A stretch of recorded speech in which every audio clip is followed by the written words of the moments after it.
शादी की रात दुल्हन हुई किडनैप भाग 4। मैं अपने के पर बहुत पछता रही थी और बार बार बस रोए जा रही थी। आशु ने मुझे नीचे के पोर्शन में रहने के लिए कमरा दे दिया था।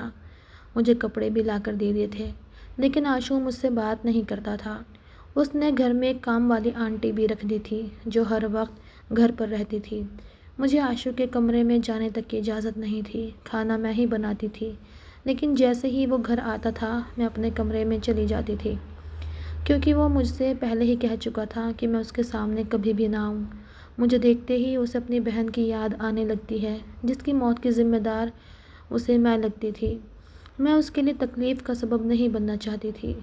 मैं पहले ही अनजाने में उसे बहुत दुख दे चुकी थी, लेकिन अब ये भी उसका एहसान था कि उसने मुझे दर-दर की ठोकरें खाने से बचाया था, वरना मेरे माँ बाप तो मुझे कभी भी स्वीकार न करते। मेरे अंदर एक ऐसी कशमकश चल रही थी कि मैं बता नहीं सकती।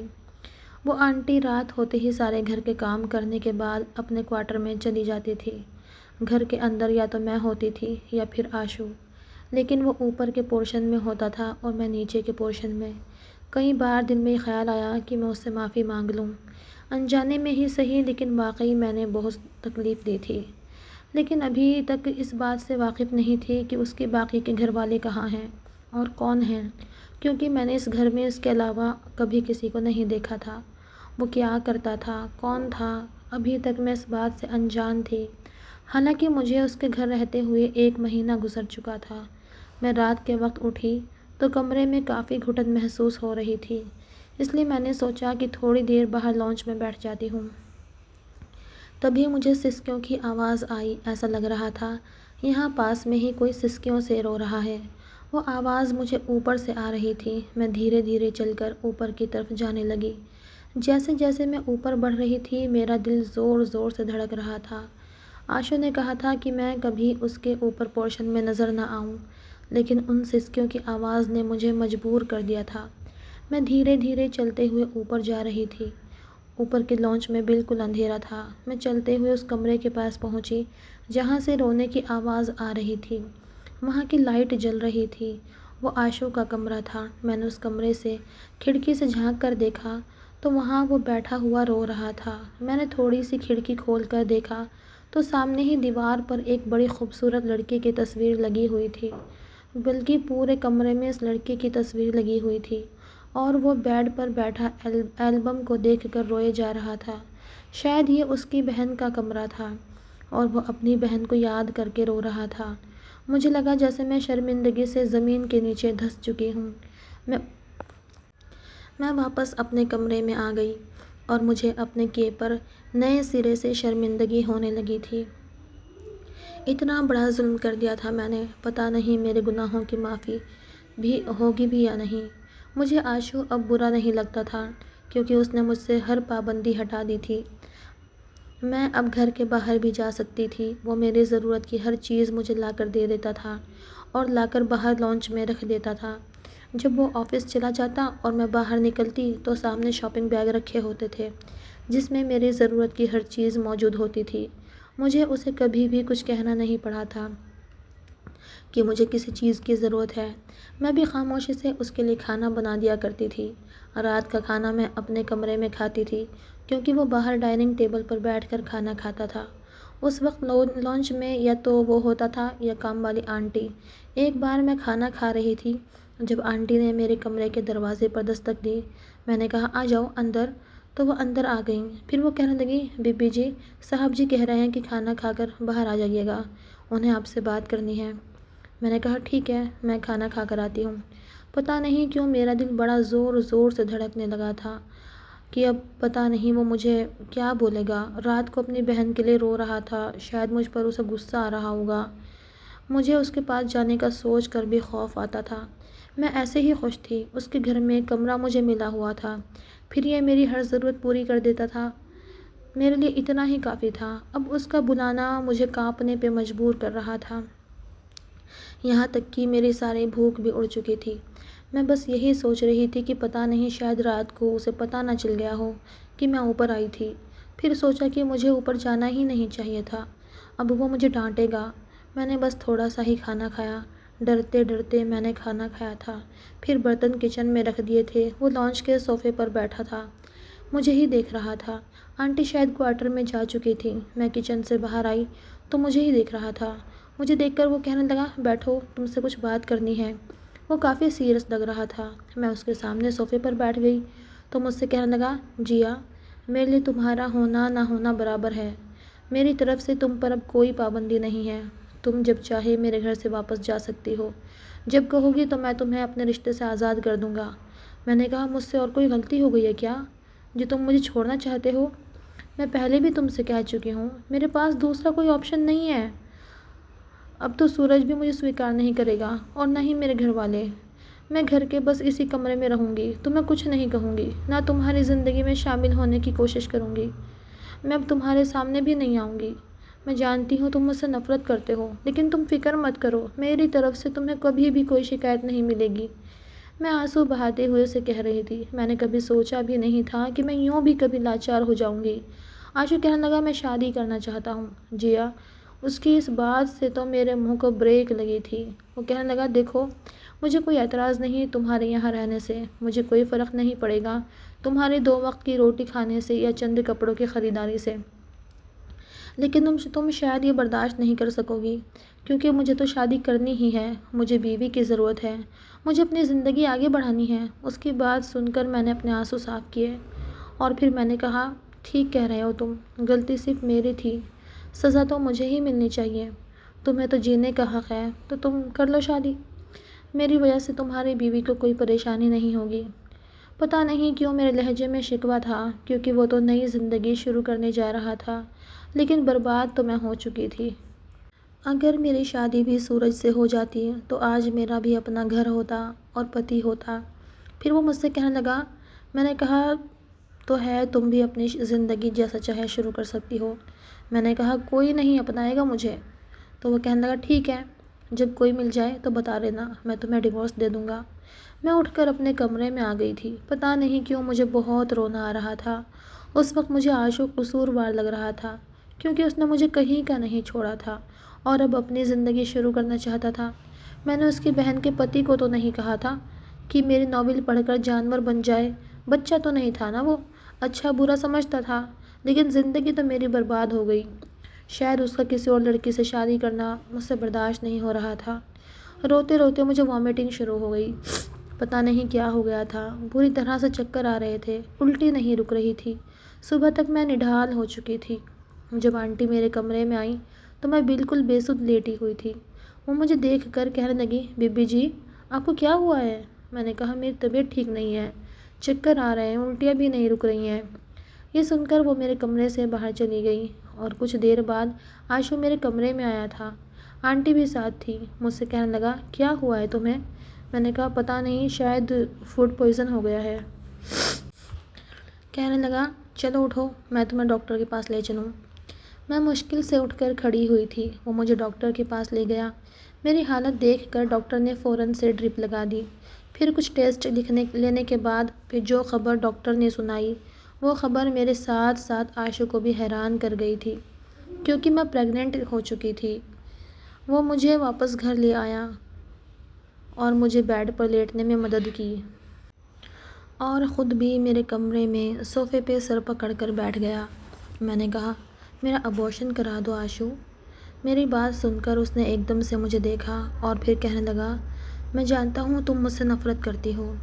मेरे बच्चे को कैसे अपने वजूद में पालना चाहोगी, लेकिन मैं ये गुनाह नहीं कर सकता। तुम्हारे लिए शायद ये बातें आसान होगी, तुम्हारे नॉवेल्स में ऐसा होता होगा, लेकिन मेरी ज़िंदगी में नहीं होगा। 9 महीने तुम्हें गुजारने ही पड़ेंगे, लेकिन हाँ, उसके बाद मेरा ये बच्चा मेरी दूसरी बीवी पाल लेगी। मैंने कहा, क्यों, मुझे कहाँ जाना है? अगर मैं बच्चा पैदा करूँगी तो पालूँगी भी मैं खुद ही। वो कहने लगा, मैं आंटी से कह दूँगा कि तुम्हारा हर तरह से ख्याल रखे। बस 1 हफ्ते में शादी करने लगा हूँ। मैंने कहा, तुमने उसे बता दिया कि तुम पहले से शादीशुदा हो और मैं तुम्हारी पहली बीवी हूँ? तो वो कहने लगा, नहीं, मैंने उसे कुछ नहीं बताया और तुम भी ऐसा कुछ नहीं बताओगी।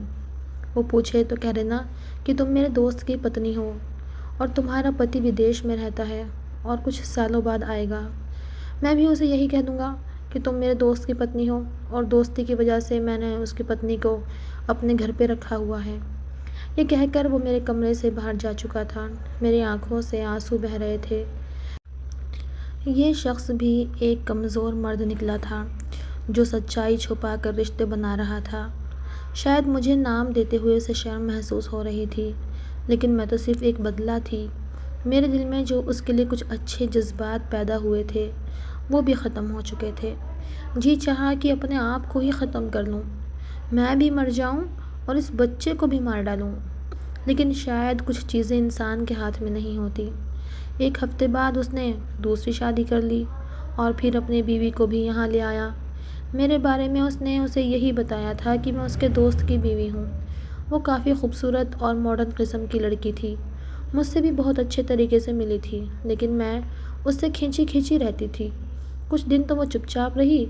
मैं खाना बनाती थी और अपने कमरे में चली जाती थी, लेकिन कुछ दिन बाद वो किचन में आ गई और मुझसे कहने लगी, आप क्या कर रही हैं? क्या खाना बना रही हो? फिर कहने लगी, खाना बनाने की ज़िम्मेदारी आपकी नहीं है, तो आज के बाद खाना मैं बना लूँगी। मैंने कहा, मुझे अच्छा नहीं लगता कि मैं जिस घर में रहूँ वहाँ का एहसान लूँ। खाना इसलिए बनाती हूँ ताकि मुझे लगे कि मैं कुछ करके ही खा रही हूँ। तो वो कहने लगी कि एहसान की क्या बात है इसमें?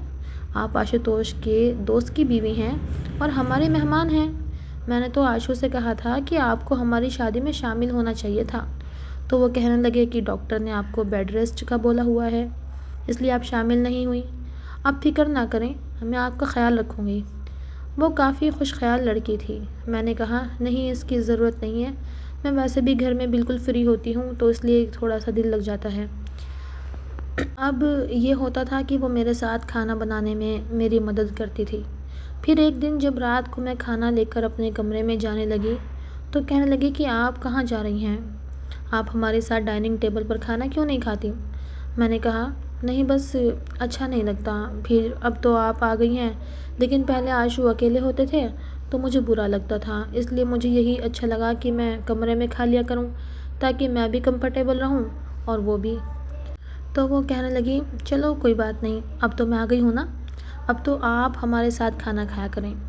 उसने मेरे हाथ से प्लेट पकड़ ली और मेरा हाथ पकड़कर डाइनिंग टेबल के पास ले आई, जहाँ पहले से आशु बैठा हुआ था।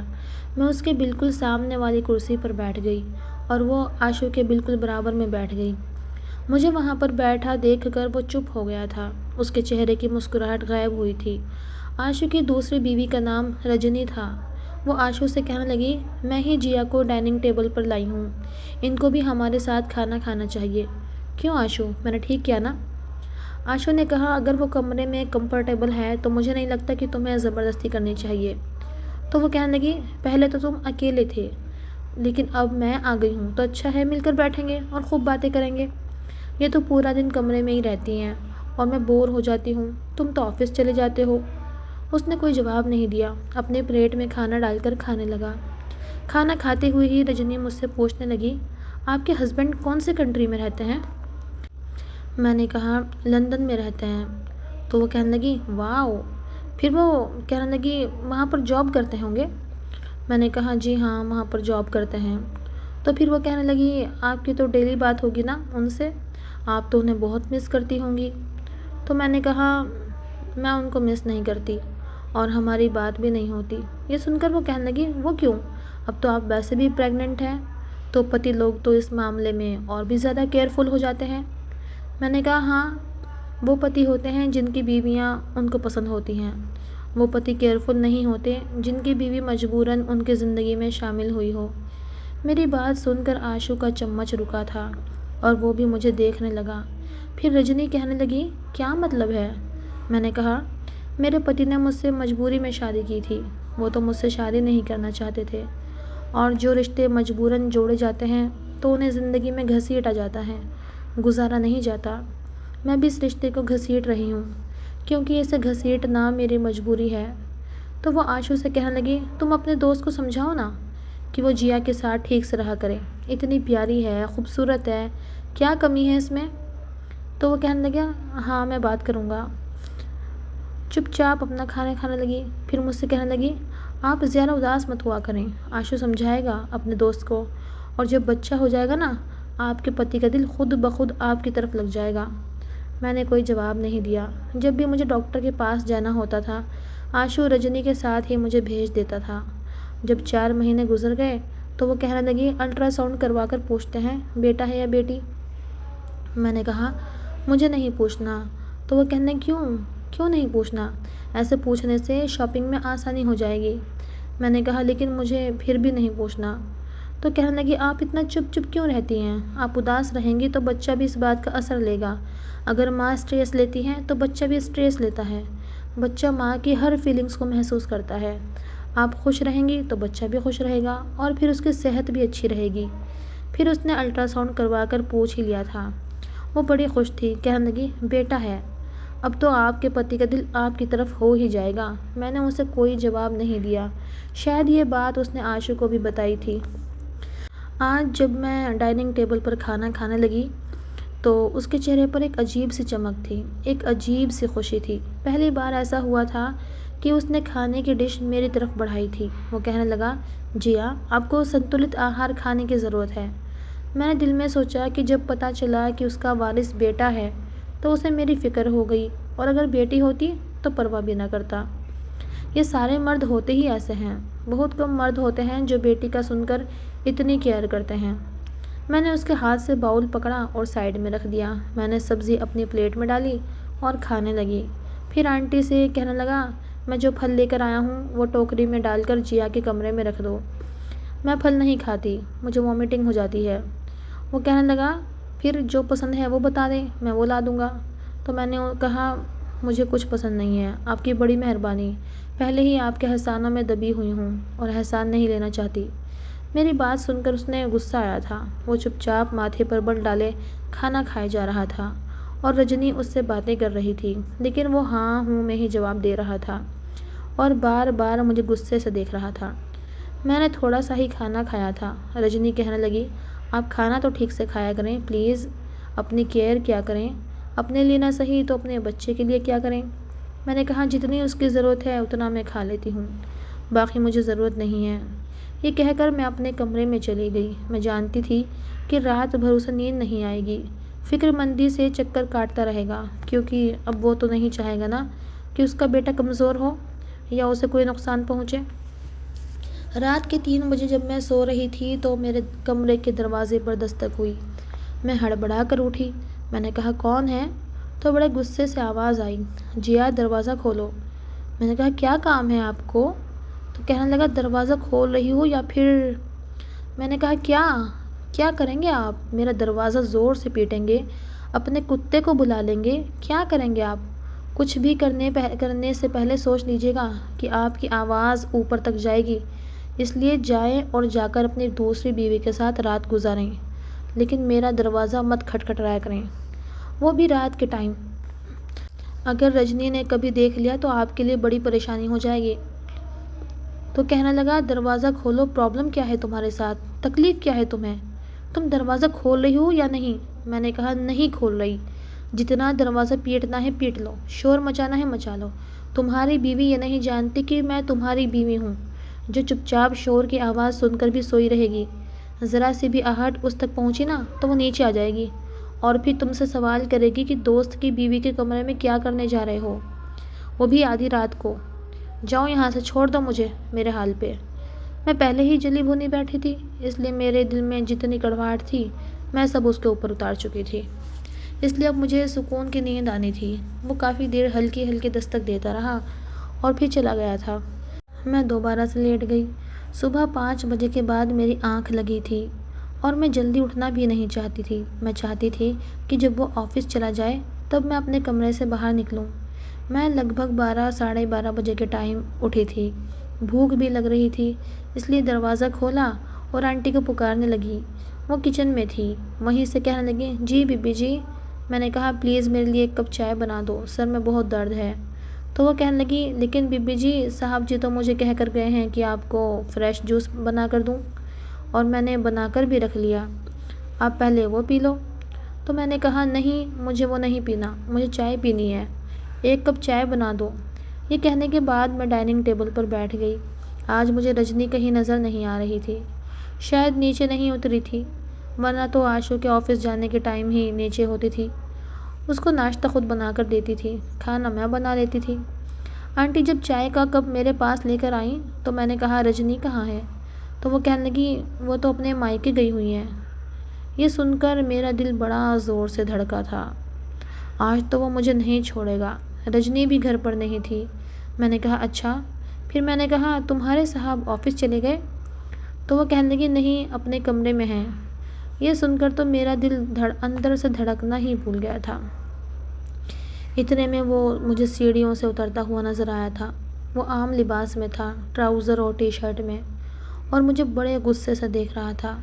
मैं फ़ौरन से डाइनिंग टेबल से खड़ी हो गई। मैंने कहा, आप ऐसा करें, चाय मेरे कमरे में लेकर आ जाएं, मैं नाश्ता अपने कमरे में ही करूँगी। तो वो कहने लगी, ठीक है बीबी जी, मैं आपके कमरे में नाश्ता लगा देती हूँ। लेकिन वो दहाड़ के बोला, रखो यहीं। और फिर आंटी को कहने लगा, इसके लिए जो जूस बनाकर रखा है ना, वो भी टेबल पर रखो, फल भी रखो, और नाश्ता लगाकर अपने क्वार्टर में चली जाओ। आंटी ये सब चीज़ें डाइनिंग टेबल पर रखकर अपने क्वार्टर में चली गई। वो कहने लगा, आज मैंने रजनी को भी उसके मायके भेज दिया है।